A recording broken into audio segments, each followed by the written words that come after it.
안녕하십니까. 2019년 9월 9일 최병모 이펙트 시작하겠습니다. 문재인 대통령이 드디어 조국 법무부 장관을 임명했습니다. 상황이 완전히 바뀌었습니다. 이제는 강대강 대치만이 보이는 것 같습니다. 그래서 오늘은 조국 장관 임명 이후라는 주제로 말씀을 드리겠습니다. 자, 우선 정치권의 문제를 말씀드리겠습니다.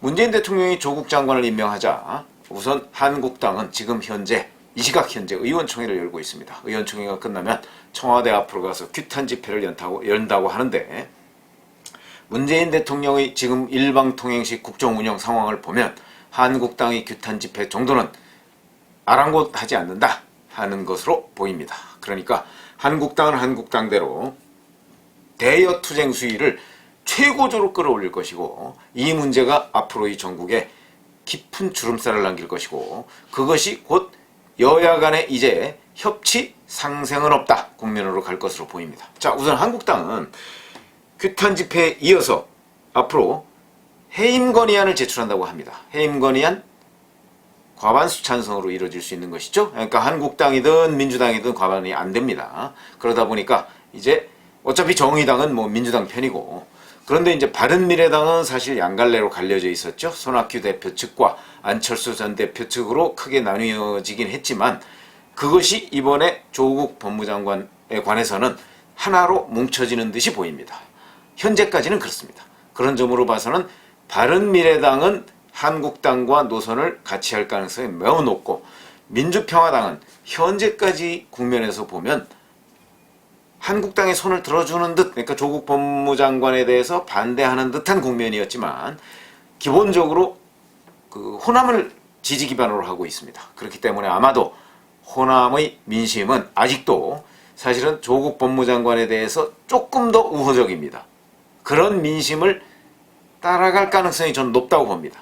그렇다면 과반에 아마 한국당 쪽, 그러니까 조국 법무장관 반대하는 쪽과 찬성하는 쪽이 팽팽해질 가능성이 있고, 그렇기 때문에 해임 건의안이 완전히 물 건너갔다 이렇게 얘기하기도 어렵고, 결국은 민주평화당과 일부 무소속 이런 데에서 아마 캐스팅 보트를 쥐게 되지 않을까. 그러니까 민주당과 한국당은 앞으로 이런 모든 투쟁 국면에서 서로 자기 편으로 끌어들이기 위한 아마 협의 치열하게 전개될 가능성이 매우 높습니다. 그런 만큼 어느 한쪽으로 저울추가 완전히 기운다면은 사실은 뭐 해볼 필요도 없는 것인데, 그런 상황이 안 되기 때문에 전국의 혼란은 계속될 수밖에 없다. 해임 건의안 문제가 있고, 그 다음에 이제 당장 사개특위 문제가 있습니다. 사개특위 위원장 한국당이죠. 그렇기 때문에 이 사개특위는 앞으로 아마 한국당은 거의 열지 않는 쪽으로 지금 추진을 할 것으로 보입니다. 그러니까 잘 아시다시피 이 사개특위 내부에서도 또 사개특위를 열자, 표결하자 이런 쪽과 열지 않으려는 우연장 쪽, 이건 아무래도 우연장을 쥐고 있는 쪽이 훨씬 더 유리한 국면을 맞이할 것이고, 그렇게 본다면 앞으로 무슨 뭐 사법개혁을 추진하기 위해서, 법조개혁을 추진하기 위해서 조국 법무장관이 국회에 간다든가, 아니면 여권과 뭐 당정협의를 하는 문제 등은 여권과는 뭐 잘 이루어질지 모르겠으나, 야권, 특히 한국당은 대면조차 하지 않으려고 할 것이기 때문에 이것도 끊임없는 갈등 양상으로 계속될 것이다 하는 걸 말씀을 드리겠습니다. 자, 그 다음에 또 하나는 이제 정기국회가 사실상 뭐 원래는 9월 10일이니까 내일부터 시작이 돼야 됩니다. 지금 이 국면에서 뭐 정기국회가 안중에 있겠습니까? 그러나 한국당으로서는 아마 정기국회를 버리지는 않을 텐데, 그렇다고 정기국회에 순순히 또 응하는 모습도 보이지 않을 것이다. 그러니까 국정감사 같은 건 국정감사대로 하되, 상임위 활동, 예산심사 활동, 이거는 결국 조국 법무부 장관과의 어떤 갈등 양상이 그쪽에까지 불똥이 튈 가능성이 매우 높다. 그렇다면 그것도 파행의 연속일 가능성이 높습니다. 따지고 보면 지금 내년 총선이 7개월 남았습니다. 자, 이 7개월 동안 조국 법무장관 문제는 계속해서 전국의 어떤 갈등 요소 또는 불안 요소를 조장하는 그런 쪽으로 작용을 할 것이고, 한국당으로서는 이 기회가 지금 조국 법무장관 후보 반대 집회 또는 반대 운동 자체가 사실은 한국당으로서는 총선 선거운동인 셈입니다. 당장 며칠 안 남은 추석 때 추석 밥상에 조국 법무장관 문제가 오를 것입니다.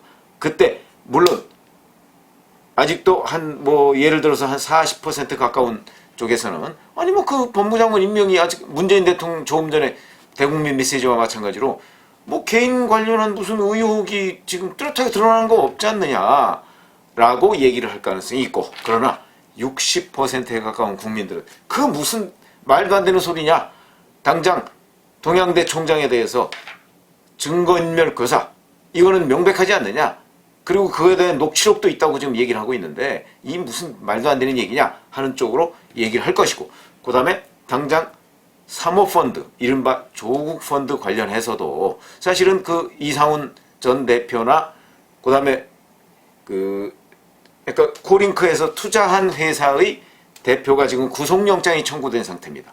아마 내일 모레쯤 추석 직전에 구속 여부가 결정이 될 텐데, 그럴 경우에 만약에 구속이 된다면 또는 구속이 안 되더라도 수사는 계속 진행이 될 것이기 때문에 이 부분과 관련해서 만약에 조국 법무장관의 연루 여부 또는 인지 여부가 드러난다면 이 또한 추석밥상에서 논란의 대상이 될 수밖에 없는 것이다. 그렇게 되면 과연 조국 법무부 장관이 이 문제와 관련해서 무관하다, 지금 문재인 대통령 말대로 의혹만 있다, 이렇게 얘기할 수 있겠는가? 그거는 며칠 내로 판명이 되겠지만 아마 제가 추정컨대는 그냥 의혹만 있고 아직 본인 연루 여부는 드러난 게 없다 하는 문재인 대통령의 메시지가 아마 며칠 내로 뒤집어지지 않을까, 이런 생각을 하게 됩니다. 자, 이건 이제 정치권의 움직임이고요. 자, 그러면 조국 법무부 장관 어떤 자리입니까? 법무부 장관이라는 게 어떤 자리입니까? 검찰을 지휘할 수 있는 것이고, 특히 일반적인 지휘권 외에 개별 수사에 관한 지휘권도 검찰총장을 통해서 할 수 있습니다. 그러니까 그냥 이론적으로만 따진다면 자기 사건에 대해서도 윤석열 검찰총장을 통해서 이 사건에 대한 수사를 어떻게 해라 라고 지휘를 할 수가 있습니다. 그러나 지금 조국 법무장관이 과연 그런 지휘를 할 수 있을까요? 또 만약에 했다고 치더라도 윤석열 검찰총장이 그 부분을 들을 수가 있을까요? 저는 들을 수 없을 것으로 봅니다. 그리고 하지도 않을 것으로 봅니다. 왜냐하면 해봤자 역효과가 날 것이 뻔하기 때문에 안 할 것이고, 그렇다면 윤석열 검찰총장은 물론 현직 법무부 장관과 그 법무부 장관 주변에 대한 수사이기 때문에 약간의 수위 조절은 전 있을 것이라고 봅니다만, 기본적으로는 호랑이 등에 올라탄 느낌이기 때문에 뛰어내릴 수가 없습니다. 그러면 어떻게 되겠습니까? 결국은 그대로 이 수사는 가는 겁니다. 그리고 지금 사실 현재의 검찰 수사 방향에 대해서 누구도 자신 있게 얘기를 할 수 없습니다만, 일각에서 제가 알고 있는 그 일부 검사들 사이에서 윤석열 검찰총장도 현재 수사 검사들에 대한 100% 통제권이 없다, 이런 얘기를 하는 사람을 제가 알고 있습니다. 그래서 그런 점으로 본다면 결국 윤석열 검찰총장이 수사를 이래라 저래라 하기 상당히 어려운 국면에 있다는 거죠. 이게 저도 그런 느낌이 드는 게, 솔직히 말해서 저도 100% 확신은 없습니다만 윤석열 검찰총장이라는 사람이 뭡니까? 결국 윗사람한테 수사 문제와 관련해서 들이받아서 출세한 사람 아니겠습니까? 지금 현재 검사들 사이에서도 그런 사람이 없으란 법이 없습니다. 그러니까 여기서 들이받는 게 중요한 게 아니고, 정말 검사로서 자기의 소신을 지켜서 그것이 곧 출세의 발판이 될 수도 있는 것이고, 윤석열 검찰총장이 아주 좋은 사례를 보여줬으니까 지금 이 사건과 관련해서 만약에 현직 법무부 장관에 관한 수사를 완벽하게 마무리했다 그러면 아마 지금 대한민국 서울지검 특수 2부는 동경지검 특수부처럼 추앙을 받을 가능성도 있습니다. 잘 아시죠? 동경지검 특수부. 과거에 정치권의 실세들을 줄줄이 구속시켜서 오늘날의 명성을 확보한 그런 검찰입니다. 일본 검찰, 그래서 동경지검 특수부는 지금도 국민들의 사랑을 받고 있습니다. 대표적인 게 90년도 사건이죠. 지금 아마 기억나시는 분이 있을 겁니다. 그 유통기업인 사가와 규빈 사건과 관련해서 당시에 자민당의 최고 실세였죠. 가네마루신 부총재. 결국 동경지검 특수부에서 구속됐습니다.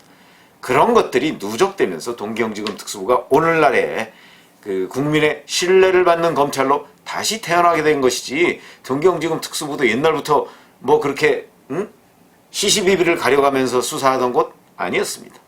자, 대한민국 검찰도, 윤석열 검찰도 지금 그런 어떤 기로에 서 있다고 볼 수 있는데, 그러면 윤석열 검찰이 과연 동경지검 특수부처럼 할 수 있는 것인가? 그거는 누구도 확신할 수가 없는데, 뭐 지금 그 검사들 만나서 뭐 얘기 들어보니 비슷비슷한 얘기입니다. 뭐 회의론도 있고 긍정론도 있습니다. 그 부분을 앞으로 검찰을 지켜볼 수밖에 없으나, 검찰이 여기서 조국 법무부 장관에 대한 수사를 없었던 것처럼 이렇게 하기는 어려운 국면이다라는 것은 틀림없을 것 같습니다. 그러니까 앞으로의 검찰 수사는 수위 조절은 좀 있을 것이나, 검찰은 검찰대로 수사를 하고 법무부 장관은 법무부 장관대로 자기 뭐 검찰개혁이나 뭘 하겠지만, 그거는 정치권이나 또는 야당이나 이런 곳에 막혀서, 장벽에 막혀서 진척이 안 될 것이고, 그러나 검찰은 검찰 나름대로 아마도 법무부 장관과 법무부 장관 주변에 대한 수사를 계속 벌여나갈 것이다. 그래서 무슨 일이 벌어질지 모르겠다, 이런 생각이 듭니다. 그 최고의 끝이 사실은 검찰이 결국 검찰의 몫을 다하는 것으로 끝날 것인가, 아니면 여권 일각에서 지금 나오고 있는 것처럼 윤석열 검찰총장을 아웃시키는 쪽으로 끝날 것인가, 그건 누구도 장담할 수 없지만, 제가 사실은 윤석열 검찰총장 탄핵까지 번지나 뭐 이런 얘기를 한 적이 있습니다만은, 일각에서 그런 얘기가 있는 것도 사실입니다. 왜냐하면 윤석열 검찰총장이 2년 임기이기 때문에 그 중간에 내보내기가 상당히 어렵습니다. 그러면 탄핵까지도 가능할 수 있습니다. 그건 현행법률상 가능하기 때문에. 그래서 검찰과 여권의 충돌 계속될 수밖에 없고, 그것이 검찰을 더욱더 자극하는 측면 또한 있습니다. 그러니까 검찰도 여기에서 검찰이 사느냐 죽느냐의 문제다. 그럴 경우에 검찰은 검찰대로 조직을 살리기 위해서 수사를 계속할 수밖에 없을 것인데, 약간의 수위 조절은 아마 불가피하지 않겠는가. 그런 정도는 국민들이 용납을 하겠지만, 만약에 수위 조절 정도를 벗어나면, 그렇다면 국민적 저항이 다시 계속될 것이고, 지금 야당은 그렇지 않아도 국민적 저항을 부추기려고 할 것입니다. 여기에 만약 검찰까지 삐끗거리면 국민적 저항은 검찰로 향하고 야당으로도 향할 것입니다. 그렇기 때문에 검찰도 섣불리 면죄부를 주는 쪽으로 수사의 방향을 틀 가능성은 저는 별로 없다고 보는데, 글쎄 뭐 요새 하도 이례적인 일이 많아서 우리 함께 정치권의 움직임과 검찰의 움직임을 지켜봐가면서 앞으로 제가 정치권 움직임, 검찰 움직임에 관해서 또 논평을 할 일이 수도 없이 많을 것입니다. 새로운 정보가 들어오는 대로 그 부분을 저와 함께 분석해 보십시다. 감사합니다.